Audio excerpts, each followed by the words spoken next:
Pour ou contre le mariage homosexuel, les Irlandais sont appelés à voter lors d'un référendum historique qui fait figure de petite révolution pour l'un des pays les plus catholiques d'Europe et où l'homosexualité était considérée comme un crime jusqu'en 1993. Selon les derniers sondages, le oui devrait l'emporter.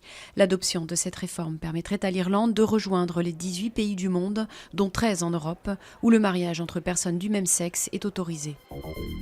Une bonne nouvelle pour l'exécutif, la motion A, menée par le premier secrétaire du Parti socialiste Jean-Christophe Cambadélis, remporterait plus de 60% des voix des militants qui étaient appelés à se prononcer sur 4 motions en vue du congrès du PS à Poitiers en juin.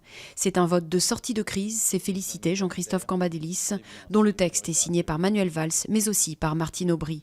Quant à la motion B, défendue par les frondeurs et l'aile gauche du parti, elle avoisinerait les 30%.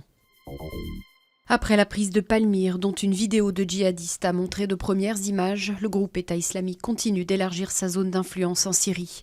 Il s'est emparé du dernier point de passage frontalier avec l'Irak, qui était encore aux mains du régime syrien.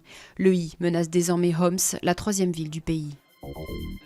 David Cameron sonde l'Europe. Au sommet de Riga, le Premier ministre profite de sa première sortie à l'étranger depuis sa réélection triomphale pour discuter de ses propositions de réforme de l'Union européenne avant un référendum sur une éventuelle sortie de son pays de l'UE. Il y aura des hauts et des bas, a-t-il prédit. Une collecte record pour la lutte contre le sida. 30 millions d'euros ont été recueillis en 3 heures lors du gala annuel de la fondation américaine AMFAR pendant le festival de Cannes. Antonio Banderas, Isabella Rossellini, Adrien Brody, Marion Cotillard. Au total, quelques 900 personnalités étaient réunies au Cap d'Antibes pour cet événement caritatif et mondain le plus important d'Europe.